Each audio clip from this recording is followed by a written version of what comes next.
So this year the LG C2 has come out and made some advancements on last year's C1. And with newer TVs, that means there are now older TVs. And with older TVs, there are deals.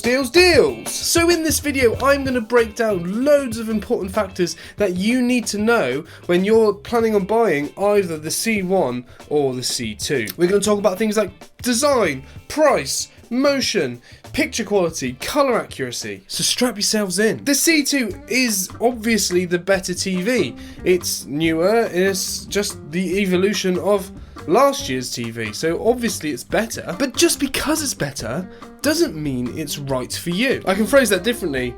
Just because it's better doesn't mean it's worth it. But instead of telling you what you should buy, I'm just going to break down exactly what the differences are so then you can make your mind up. I'm going to break down every important difference between the LG C1 and C2. So first of all, let's compare the obvious thing, the price. Now, a couple of disclosures in terms of if you're watching it right now, these prices are live as of me filming this video. So if you're watching it a little bit down the line, do check the links down in the description to see exactly what the live prices are today. And be aware that the prices I say for the C2, they are definitely going to be going down in months to come. So for this comparison, as I have two 55-inch TVs, I'm just going to go into the 55-inch TV price. But like I said, links are in the description if you want to know more. So first of all, the LG C2. In the UK, it is £1,900. In the US, that costs $1,800. It's slightly more expensive than what the C1 was when it launched. However, the price of the C1 now is even lower. You can actually get a 55-inch C1 in the UK for £1,140. In the US, that's $1,010. Now, those prices are live on Amazon as I speak, and I'm sure there are different deals around too. So there's a whopping difference in price, but what are you getting extra for that difference in price? Now, it is worth knowing that the LG C1 probably won't get cheaper now. Once LG stop making the C1 and they only make the C2, all of the C1s are going to die out, which means they'll probably stay at this price for quite a while.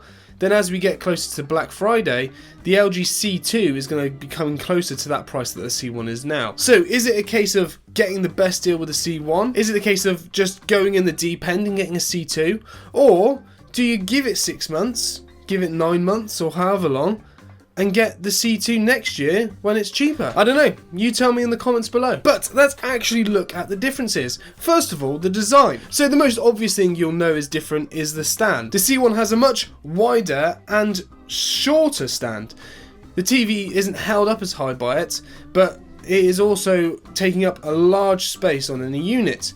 On the C2, it's a much narrower stand, similar to some of the Samsung TVs. Now, I definitely prefer center-mounted stands to leg, so I'm glad that they've stuck with that. And because the C2 is slightly higher, it is easier to put a soundbar in front of it.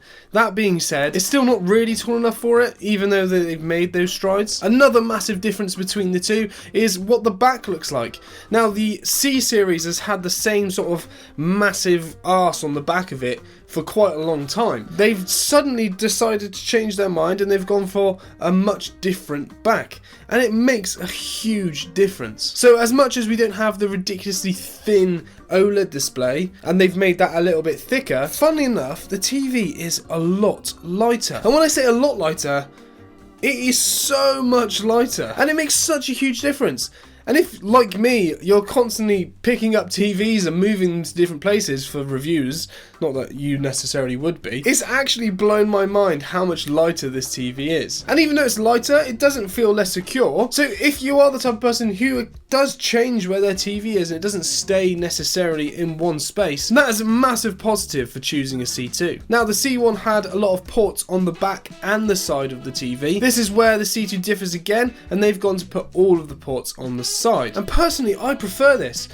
It means that if you decide to wall mount your TV, you're not limited for access to those back ports. You can access everything from the side. Another positive, in my opinion, is that they've moved the fixed power cable from being on the side to being in the center where all the cable management is. That's a massive positive, because if you use the cable management system on the C1, you waste loads of wire going from the side of the TV to the cable management system and then out, and you end up a much shorter power cable. With the C2, you get the same length power cable, but because it starts in the middle, you end up getting more that you can use. Now, a few other cosmetic differences. The C2 does have thinner bezels. It's not massively different, but it does look a bit smarter. And because of the different shaped back, the VESA mount for wall mounting it is actually a lot higher up on the back of the TV. Whereas before, the C1 had to squeeze it all onto the booty at the back.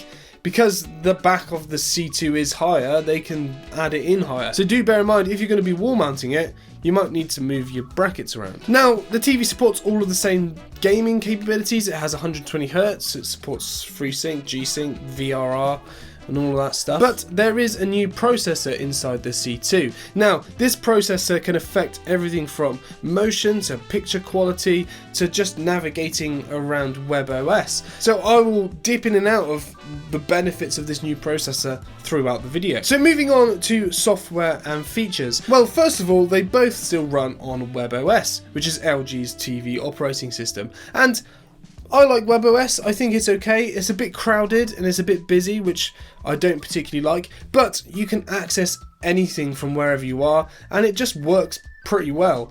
There's good ideas for shortcuts. You've got the Wii Remote feature, which I think is actually a really good idea. And when you're turning on the TVs and setting them up, it is pretty similar on both of them. There's not much difference there. Now, most of the features that you find on them are the same. They both still have AirPlay. You can link them with Alexa and Google Home. They have Apple HomeKit. There's actually a lot more that's the same than that is different. But there are a couple of new additions. You have things like multi-view, where you get picture-in-picture.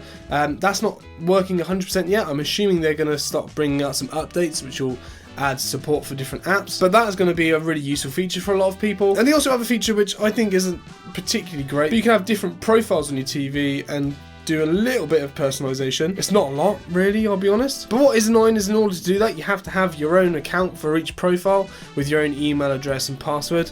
I tend to just stick any old password in there because I don't think it matters. Hello? What the? What did you just say? What? What did you just say about passwords? They just need to stick any password in. Any password, you stupid fool! What is happening? Go on, move out of the way. Hey! Hey, you can't just come in here. How did you log into my... Really? Just put in any password. What are you doing? What am I doing? I'm trying to save your ass. Save my what? Look, your Facebook account. Password, Sam is cool 1. YouTube, Sam is cool 1. Online banking, Sam is cool 1. I used a capital S. Sam, have you used public Wi-Fi before? People can see what you do. Look at some of the companies that have data hacks. Your passwords, they're out there online. And look, and now along with your passwords, your personal conversations, address, credit card details. Wait, how do you know all this? How do you think I paid for my flight to get here? Your flight? Wait, where do you live? Look, that's not important. What is that I've just set you up an account with NordPass. You know, the security experts do NordVPN. Well, NordPass is their tool that makes your life and everyone else's easier. So it's like a password manager? It's more than that. It's essential cybersecurity. Look, this is going to simplify you remembering your passwords. You can be creative with different secure passwords and then NordPass will do all the work for you. You'll auto-fill the right password when you need to log in and it can do it across devices and platforms. Look, you need to share your Netflix password with your mum. NordPass will share it safely and securely. You want to scan the web and see how many of your accounts have been compromised? You can do that too. Man, this is awesome. No, what's awesome is that I've got you a 2-year plan plus an extra month. 50% off, and that is for you at home too. Just head to nordpass.com/Samuel Jones Tech or enter Samuel Jones Tech as your coupon code at checkout. Thank you to NordPass for sponsoring the video. I just paid for his flight. What the? Anyway, yeah. LG C2. Look, there are a bunch of other features that the LG C2 does have. So I have done a video with all of the new features of the LG C2. So if you want to see that after this video, you can go and watch that one on my channel. Now, one of the big things that LG have pushed is this new Evo panel on the C2. It was on the G1 last year and they've pulled it across to the C2 this year. So that should be a massive improvement on the TVs, right? No? Look, it is a difference, and it is a brighter TV, but it's not as big a difference as people might have thought. Ultimately, if you're looking at SDR content, then actually there's barely any difference at all. It's only when you get into HDR content that you start to see the new Evo panel stretching its legs a little bit. Now, I did do some measurements of brightness. I'll be honest, the equipment that I'm using isn't the most accurate, but it does give us a bit of an idea of what it looks like. So for a full white screen on the LG C1, I measured it at about 130 nits. On the LG C2, however, that's jumped up to about 150 nits. And then if we move to a 10% window, which should shine a lot brighter, on the LG C1, that was sort of pushing up to around 700 nits. On the C2, that's gone up to 800 nits. So 100 nits brightness does sound like a lot, but ultimately, to your eyes, you don't notice it as much as you think you would. Now, even though the TV can get to a maximum higher brightness, if you want the TV to look accurate and you change the settings to be accurate, it's actually not going to really look that much different. And you can see it when you put them side by side here, but ultimately, if you walked from one room into another, you're not going to notice the difference. Now, shadow detail is meant to be better on the C2, and in some circumstances it is. If you enable certain settings like dynamic tone mapping and AR Picture Pro, then it does make a difference to how the processor, the new A9 Gen 5 processor, handles all of those different levels. And this processor is doing a much better job this year than it did on the C1 last year. That being said, if you don't have those settings turned on, the C1 actually does a little bit less black crushing, and the shadow detail is probably better on the C1. So if you don't have those settings turned on your TV and you're not planning on turning those settings on, then do bear in mind that actually the shadow detail isn't going to be better. Now, the most visually pleasing part of the C2 over the C1, in my opinion, is the colours. Now, these are the kind of things that can vary panel to panel, but in my circumstance and the TV I watched, and I think it has happened in a lot of other people's cases as well, is that the C2 has a much better handling of colours. Now, the longer you use a TV, the more it will run in and the better the colours should get. And I'm starting to get to that point on the C2 now where I should be seeing the best colours. And honestly, I think they're just a lot better. The way the C2 handles, especially colours like the reds, I think it just makes the image look so much fuller and more accurate. It doesn't look oversaturated by any means, it just looks like it's been handled better. And you can see it if I put the TVs side by side. How the TV handles reds on the C2, they just look more bold and vivid, and if you look at it compared to the C1, they just look a bit pink and washed out. Now, obviously, a lot of these tests, you're not going to necessarily see a massive difference because of the limitations of the camera, but do trust that to my eyes, there is a very distinguishable difference between these two pictures. Now, one of the reasons that the C2 might be able to be doing this is because of the Evo panel. Now, the way that these TVs work is that they have a pixel layout of white, red, green and blue. And what OLEDs try to do is use the RGB colours to make as good a picture as possible, and then the white just sort of boosts the brightness of it. Now, the problem is if you rely too much on that white subpixel, it's going to wash out the image because you're not getting as much colour in there.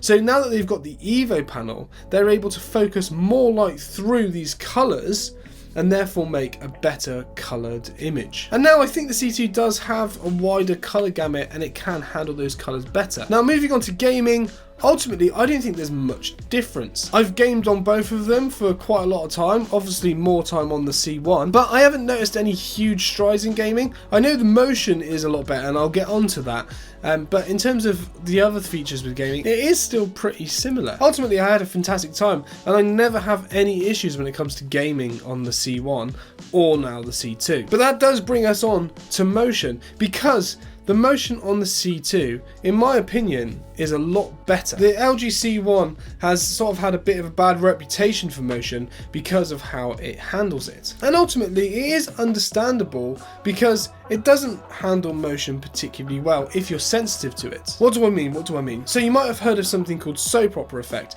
and that is where smoothing on a TV creates this almost hyper real effect where it doesn't look real because it looks too real, and TVs just lose a lot of the cinematic feel that you'd expect, especially when you're watching movies. And then also, when TVs are trying to reduce this judder and create this smooth finish, you can get artifacts where there's sort of things on the screen that shouldn't be there, and it doesn't look good. And the problem with the C1 is that motion smoothing was just so sensitive.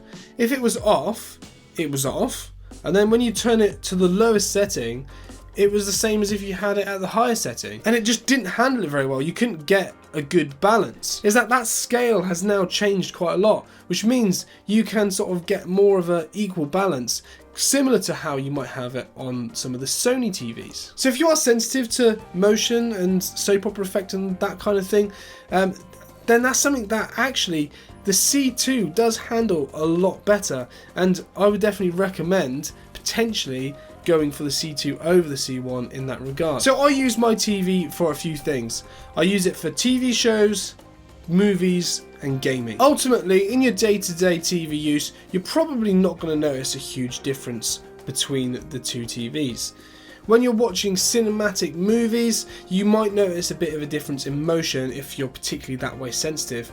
And gaming, again, gaming is perfectly fine on both of the TVs. Now, if you do not want to get the best of the best and you don't want some of the new features that you might be able to get on the C2, then personally, I would still massively recommend the C1. It is a fantastic TV, and just because there's a new one doesn't mean that that TV is still not a fantastic TV. Obviously the C2 is better, of course it is, but is it £800 better? I honestly don't think so. So in my personal opinion, you have a couple of options.